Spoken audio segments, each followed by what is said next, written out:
దీక్ష దివస్ కార్యక్రమంలో టీఆర్ఎస్ నాయకులు TRS party working president KTR పిలుపు మేరకు ఈరోజు సంగారెడ్డి జిల్లా టీఆర్ఎస్ పార్టీ కార్యాలయంలో జరిగిన దీక్ష దివస్లో పాల్గొని మాట్లాడారు. ఈ కార్యక్రమంలో జిల్లా అధ్యక్షుడు ఎమ్మెల్యే చింతా ప్రభాకర్, జిల్లా ఇన్ఛార్జ్ మాజీ చైర్మన్ దేవి ప్రసాద్, ఎమ్మెల్యే మాణిక్రావు, ఆంధ్రులు మాజీ ఎమ్మెల్యే చంటి క్రాంతి కిరణ్, మాజీ ఎమ్మెల్యే భూపాల్ రెడ్డి, మాజీ జడ్పీ చైర్పర్సన్ శ్రీమతి పి మంజు, జైపాల్ రెడ్డి, నాయకులు పట్నం మాణిక్యం, పటాన్చెరు కార్పొరేటర్ మెట్టు కుమార్ యాదవ్, టీఆర్ఎస్ నాయకులు ఆదర్శ్ రెడ్డి, హలో సంగారెడ్డి జిల్లా టీఆర్ఎస్ సీనియర్ నాయకులు బుచ్చిరెడ్డి, మల్లికార్జున్ గుప్తా, చాపల వెంకటేశం, భారీ సంఖ్యలో బీఆర్ఎస్ నాయకులు కార్యకర్తలు పాల్గొన్నారు.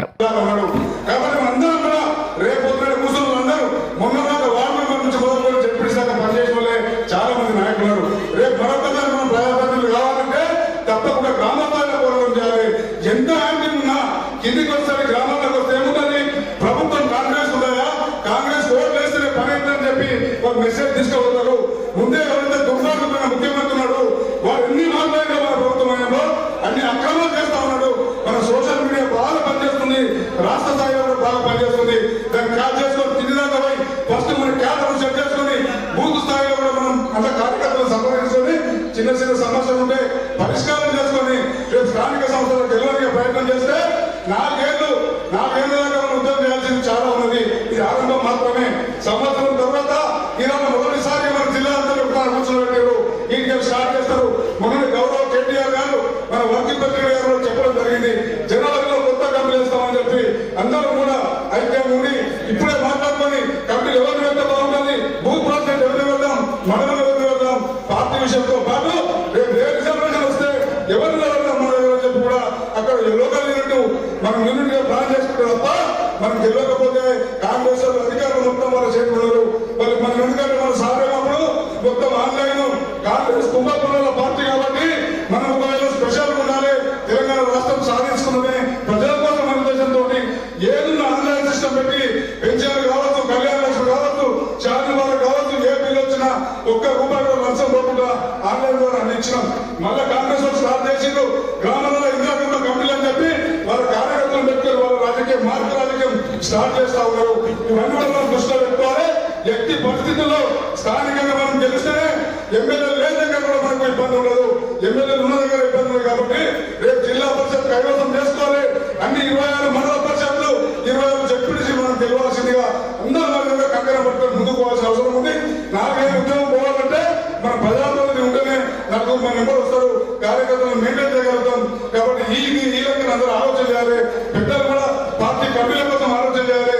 ఉద్యమం ముందుకు పోవాలని చెప్పి కోరుతూ, ఎందుకంటే మా దగ్గర ఎగ్జాంపుల్ చెప్తా ఉన్నా, కాంగ్రెస్ మాకు ఎట్లుందంటే అన్న చెప్పినట్టు లఘుచంద్రులను తీసుకొచ్చి మన ముందున్న జైలు వేసారు, రైతులను లంబర సభలను తీసుకొని జైలు వేసారు. అదే జగ్గారెడ్డి రేవంత్ రెడ్డి తిట్టిండు, అన్ని వేసిండు. ఒక మహిళా కలెక్టర్ పట్టుకొని సంగారెడ్డిలో మొగల్ పక్కన పట్టుకొని ఉంటే కూడా జగ్గారెడ్డి ఎన్నికలు కూడా రేవంత్ రెడ్డికి శాతం ఇవ్వలేదు. అంటే వాళ్ళు ఆలోచన చేయండి, కాంగ్రెస్ దొంగలైనా లంగాలైనా వాళ్ళు సపోర్ట్ చేస్తున్న సిద్ధంగా ఉన్నారు. కాబట్టి మనం ఈ విధంగా కూర్చుంటే కాదు, కార్యకర్తలను సమీకరించుకొని వాళ్ళ మీద పోరాటం చేస్తేనే స్థానికంగా మనం గెలుస్తాం. స్థానికంగా గెలుస్తేనే మన పార్టీ గట్టిగా అవుతుంది, కార్యకర్తలకు నమ్మకం వస్తుంది. మరి 4 ఏళ్ళకి ముఖ్యమంత్రి అవుతారని చెప్పి మనం అనుకుంటున్నాం కదా, ఇప్పుడే కింద పునాది గట్టిగా చేసుకుంటే తప్ప ఇబ్బందులు వస్తాయని చెప్పి నా యొక్క చిన్న రిక్వెస్ట్ గా భావించి అందరూ ఆలయాన్ని ఆలోచించాలని చెప్పి కోరుతూ ఈ సందర్భంగా ఈ అవకాశం ఇచ్చినందుకు దేని ప్రజలకు అందరూ జనాలను సెలవుకుంటున్నాను. జై హింద్, జై భారత్, జై తెలంగాణ. మిమ్మల్ని చాలా మందిని ఒక దగ్గర పార్టీ ఆఫీస్లోనే కూర్చొని మాట్లాడి భోజనం చేసిన తర్వాత సార్ ఒకటే మాట చెప్పాడు, నేను దీక్ష పోతున్నా, ఎట్టి పరిస్థితుల్లో తిరిగి వస్తా, తెలంగాణ వస్తుంది అని చెప్పి ఆమె చెప్పాడు. కానీ చాలా మందికి జర్నలిస్ట్ ఎట్లుంటది, సార్ చెప్తున్నాడు అవుతుందా, అంత ఈజీగా అవుతుందా, ఈ దీక్షతోనే అవుతుందా అనేది చాలా మంది మామూలుగా గుసగుసలు అనుకున్నాము పరిస్థితి ఉండే.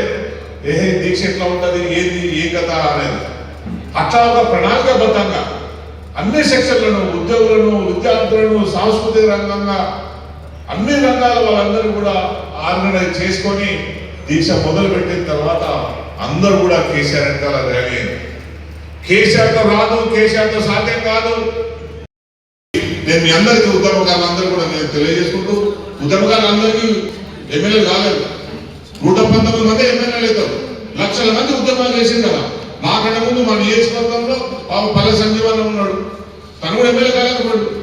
నాకు అదృష్టం బాగుంది అనుకున్నా, నేను ఎమ్మెల్యే దగ్గర ఇంకో దగ్గర ఇంకో వ్యక్తి ఉన్నాడు, ఆయన కాలేకపోయారు, పోటీ చేసారు, కాలేకపోయారు, ఇంకొక రైతులు, దాన్ని గౌరవించాలి కదా. నేను కొన్ని ఎగ్జాంపుల్ చెప్తాను. టీఆర్ఎస్ పార్టీ 2014లో ఎలక్షన్ పోయే ముందు చాలా మందికి కేసీఆర్ సార్ ఫోన్ చేసి టికెట్ రాకపోతే చేశారు. నేను కూడా సాక్షి. కోదండరామ్ గారికి సికింద్రాబాద్ ఎంపీ టికెట్ ఇస్తానని కేసీఆర్ సార్, గద్దరన్నకు కంటోన్మెంట్ టికెట్ ఇస్తానని కేసీఆర్ సార్, ఇంకో వ్యక్తికి ఇంకోటి ఇస్తానని కేసీఆర్ సార్. కానీ అప్పుడు రాలేదు. ఎందుకు రాలేదు? ఇది నమ్మకం గెలవదు.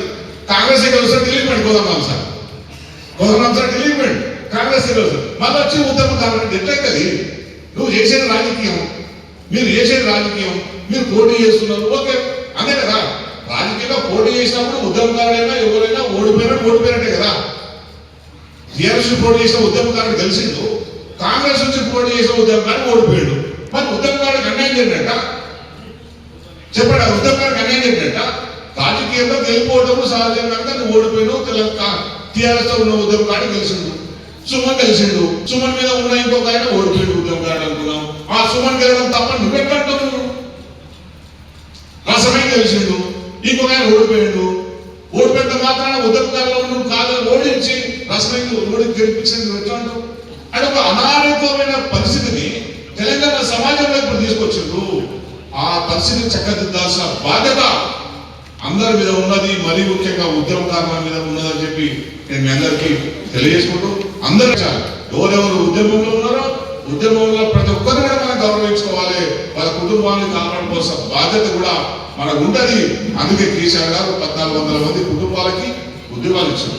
ఎవరైతే అమూల్యంలో వాళ్ళ కుటుంబాలకు ఉద్యోగాలు ఇచ్చారు. మళ్ళీ చెప్తారు రేవంత్ రెడ్డి ఏర్పడ్డారు. తెలంగాణ ఉద్యోగాల్లో ఏం చేసిరంటే పాప పరిస్థితి కేసీఆర్ సార్ ఏమైతే ఈ 1400 మంది బయటకు వచ్చి నాకు ఉద్యోగాలు ఇచ్చారని చెప్పారు.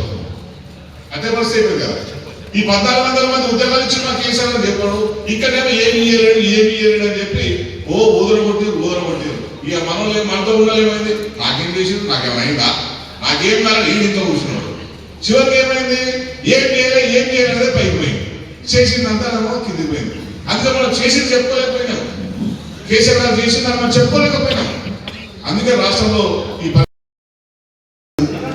సైదాబాద్ ఎమ్మెల్యే గారికి, అదే రకంగా మరి భూపాల్ రెడ్డి గారికి, ఇక్కడికి విచ్చేసిన శివకుమార్ గారికి, వేదికను అలంకరించిన పెద్దలందరికీ, ఇక్కడికి విచ్చేసిన నా టీఆర్ఎస్ కుటుంబానికి అందరికీ కూడా పేరున హృదయపూర్వకంగా నమస్కారం తెలియజేసుకుంటూ, ముందుగా మరి దేవి ప్రసాద్ గారికి కృతజ్ఞతలు చెప్పాలి. ఎందుకంటే ఏ రోజైతే మేము దీక్షా దివస్ చేద్దామనుకున్నామో దానికి సంబంధించిన మనము దాన్ని ఏ రకంగా చేయాలి, ఎట్లా చేయాలని చెప్పి డిస్కషన్ కోసం అన్న పిలిచినప్పుడు ఒక కోరినాం.